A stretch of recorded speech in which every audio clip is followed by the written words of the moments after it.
Hello friends, അപ്പൊ നമ്മൾ നേരെ ഇന്ന് പാർക്കിലോട്ട് ഇറങ്ങിയിരിക്കുകയാണ്. അപ്പൊ നമ്മുടെ കൂടെ ഇന്ന് ഹിജനാലയിലുണ്ട്. അപ്പോ ഇന്ന് നമ്മൾ ജസ്റ്റ് പാർക്കില് റൂമിന്റെ അടുത്തുള്ള പാർക്ക് തന്നെയാണ്. ജസ്റ്റ് നടക്കാനായിട്ട് ഇറങ്ങിയാണ്. റൂമിൻ്റെ അടുത്ത് ഇത്ര നല്ലൊരു ആംബിയൻസ് ഉള്ള സ്ഥലം വേറെ ഇല്ല. അപ്പോൾ ഞങ്ങൾ ഫ്രീ ആകുമ്പോൾ തന്നെ മിക്കപ്പോഴും ഇങ്ങോട്ട് ഇറങ്ങാറുണ്ട്. അതുപോലെ തന്നെ ആ ഒരു ഫ്രഷ്നെസ്സും ആ ഒരു ഗ്രീനറിയും നല്ല രീതിയിൽ ഇവിടെ മെയിൻറ്റെയിൻ ചെയ്തിട്ടുണ്ട്. രാവിലെ ആയതുകൊണ്ടാണ് ആൾക്കാരൊക്കെ പൊതുവേ കുറവ്. നൈറ്റ് ആയി കഴിഞ്ഞാൽ ഇവിടെ ഫുള്ള് ഓണാണ്. പിള്ളേരൊക്കെ ഫുട്ബോളും മറ്റും കളിക്കാനായിട്ട് ഇങ്ങോട്ട് ഇറങ്ങാറുണ്ട്. അപ്പോൾ ഫുള്ള് ആക്റ്റീവാണ് ഇവിടെ.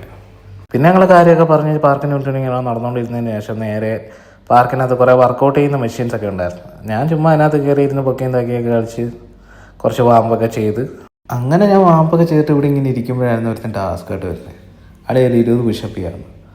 നമുക്കിതൊക്കെ എന്താ നിസ്സാരം എന്ന് പറഞ്ഞിട്ട് ചെയ്തു തുടങ്ങിയതാണ്. നിസ്സാരം നിസ്സാരം നിസ്സാരം.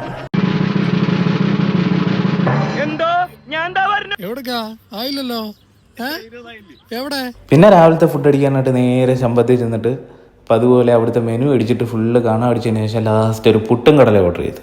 പിന്നെ ആ ചൂട് പുട്ട് ഞാൻ തട്ടി വെച്ചതിന് ശേഷം ആ ആവി പറക്കുന്ന ആ കടലക്കറി അതിന് മേളിലോട്ട് ഒഴിച്ചെന്ന് ഞെവടി കഴിച്ച് അപ്പോഴാണ് തോന്നിയ ഒരു ചായ കുടിച്ചാലോ. അങ്ങനെ ഒരു ചായയും കൂടെ ഓർഡർ ചെയ്തു, അതും കുടിച്ചു.